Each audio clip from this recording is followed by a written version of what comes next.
Sushant, you had all...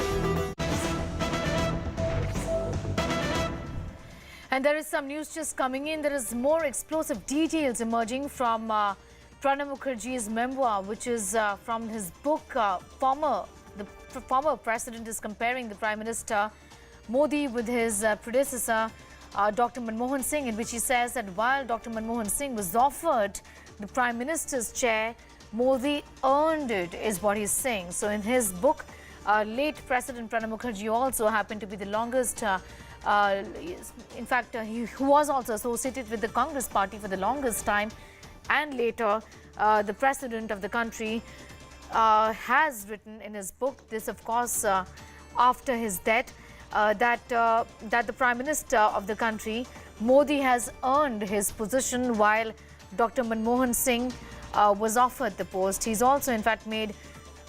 Pallavi Ghosh is getting us more details on that. This is the last book of Pranab Mukherjee, reflecting on how there were many problems that happened in the country. But this sort of a statement that he has mentioned in his book, really, Pallavi, would also put the Congress really in a bit of a dog, given the fact that he also categorically says that Dr. Manmohan Singh was offered this position while Prime Minister Modi deserved it. He earned it. Yeah, this is something which Pranab Mukherjee never would speak about, but those who are close to him were aware of the fact that how he felt about it. Now, after his death, his book talks about all these things. The fact that Dr. Manmohan Singh was a puppet prime minister handpicked by Sonia Gandhi because she didn't trust anyone else is something which was sometimes always thrown back at her and at Dr. Manmohan Singh. And I think in that sense, this book is, of course, damaging. It's awkward because it also talks about the fact that, she lost grip of the party, and Dr. Manmohan Singh does not have that kind of a control over his government as, say, as the Prime Minister has. He also mentions in the book at some point that it's important to have adequate numbers because then you don't come under pressure. Now, if you remember, Sneha, and UPA too always buckled under pressure from the allies, which actually weakened the government, which also made Dr. Manmohan Singh look like a weak Prime Minister. So in that sense, yes, this book is extremely explosive and coming from a man who normally has been very, very reticent. Yes, also, Pallavi, here was Pranab Mukherjee, who was associated with the Congress party for the longest time. Would be talking about what really went wrong until, his death last year.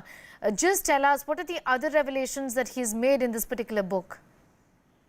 He talks about the fact, and I think it's one of the rare admissions by him publicly, that he always wanted to become the Prime Minister. He said, there are people from the Congress party who would tell me that if you had been the Prime Minister, things would have been different. Towards UPA too, I remember there was this whole movement within a section of the Congress party who felt that Dr. Manmohan Singh actually should step down and maybe Pranab Mukherjee or someone should take over. That was completely rejected by Sonia Gandhi. Pranab Mukherjee makes a reference to that. And he, of course, makes a reference to the fact that if I had continued as finance minister, lots of things which happened wouldn't have happened. For example, I can guarantee you Mamata Banerjee wouldn't have left the UPA. Remember, Mamata Banerjee left, the left came in, and it was also seen as the perceptions. He also mentions the fact that political parties or government cannot look like an NGO. They cannot look at welfare organizations. They have to exercise their power.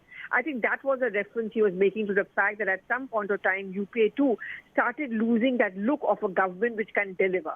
He's very scathing in his attack on UPA too. He doesn't take the blame for Dr. Manmohan Singh repeatedly, but that influence is very much there in terms of foreign policy, in terms of the willingness to learn, and in terms of the fact that unlike Narendra Modi, who hit the ground, would campaign extensively, the Congress leaders would not. Yes, be with us. I'm also going to bring in Narendra Taneja of the BJP. One of the revelations, Mr. Taneja, in this book that he made, that late Pranab Mukherjee has written, he talks about the fact that he believes that the Prime Minister Narendra Modi earned his position as the Prime Minister of the country while this was offered. We do know that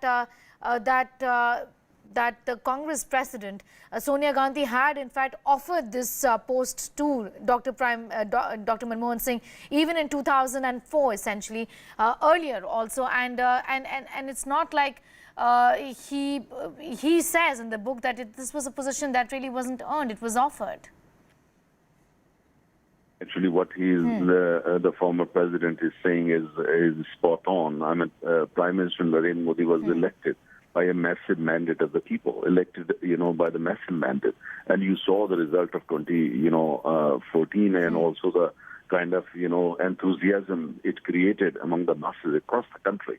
and optimism and hope and everything, and that's how it started basically changing India.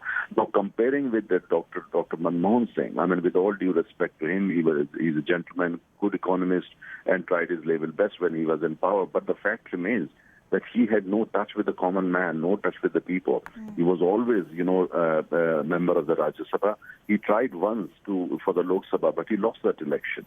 So the result was that since he was not a politician in that sense of the term, and he was basically handpicked by Sonia Gandhi ji simply because she saw no threat. We saw Dr. Manmohan Singh was politically no threat to the family, threat to the party, or threat to herself. That's why he was picked up. And he tried his level best, but at the same time, as I said, we all know that there were occasions, we all know that how Mr. Rahul Gandhi at an event at the Press Club of India, almost humiliated the then Prime Minister Dr. Manmohan Singh. Still, he didn't resign. He kind of, took it in his stride. Now, the point is the comparison when it comes to democracy. Prime Minister Narendra Modi cannot be compared with Dr. Manmohan Singh. He is a man of the masses. He was elected by the people of India. He is a politician in true sense of the term, and he's a mass leader.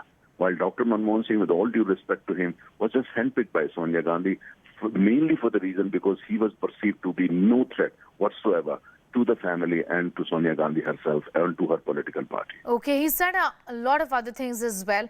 He's gone on to talk about the fact that that the Prime Minister, Narendra Modi, had in fact received a decisive mandate from the people to administer the country, and things were not okay as far as the UP is also concerned. But he's also in fact spoken about the fact that the NDA, for example, could not really manage Parliament between 2014 and 19 well. There were problems in the NDA as well. Well, you see, the point is that he is, of course, a highly respected politician and, entitled to his opinion. But the point is that you have to, if that was really the case, how come in 2019 the mandate given to the Narendra Modi government and to Bharatiya Janata Party was even bigger? In democracy, people are ultimately the best judge. And the mandate of the people, judgment of the people was very clear. And that basically was contrary to what, Pranab Mukherjee had said in his book, that the Narendra Modi government handled 2014 to 2019 period, the first, they think very, very well. So in democracy, you have to go by the judgment of the people, by the wisdom of the people, and that the wisdom and the judgment was very clear that if you look at the mandate, that they were very happy with the government, they were very happy with the performance, and they were very happy with the way, for instance, the government managed affairs in Parliament and outside Parliament, and when it comes to delivery to the ordinary let me man just and also women. bring in Sanjay Jha, who's been waiting very patiently, former Congress leader. Mrs. Sanjay Jha, I want to ask you, a couple of the things that he said is reflective of the fact that all is not well within the Congress party. I mean, that's really no secret. But right now he's saying that the post of the Prime Minister is something that Prime Minister Narendra Modi earned, as opposed to Dr. Manmohan Singh, who was offered this post. What's your reaction to that? Well, I mean, frankly, the late Pranab Da, as we used to call him, he had great political sagacity. He's not off the mark. The fact remains that in 2004, a lot of people actually believed within the party, and I'm saying this to you very candidly, that Pranab Mukherjee was the ideal man because he had political experience, he had worked with former prime ministers, had significant portfolios, and the expectation was that you would be able to have a seasoned politician managing a very tricky coalition. He wasn't chosen for whatever reasons. Dr. Manmohan Singh, in all fairness, did a good job in UPA 1 and kept the economy at a very fantastic level of growth. However, I think things went wrong in UPA 2. So I think he's right in saying that, there was speculation even during the time when he became president that he could be the prime ministerial candidate before the 2014 elections, with Dr. Manmohan Singh becoming the president of India. These things didn't happen. So I think the Congress really did not probably made his political calculations well, and I think the consequences were not to see. All right. Thank you, Sanjay Jha, joining us with your perspective on that story. I'm thanking Narendra Taneja as well. These are some revelations of the book that have been made by late President Pranab Mukherjee, of course. That book is a tell-all book, and it has a lot of details about what really was going on in UPA 1, 2 is spoken about and reflected on a lot of other things that has been happening within the Congress and also within the Bharatiya Janata Party.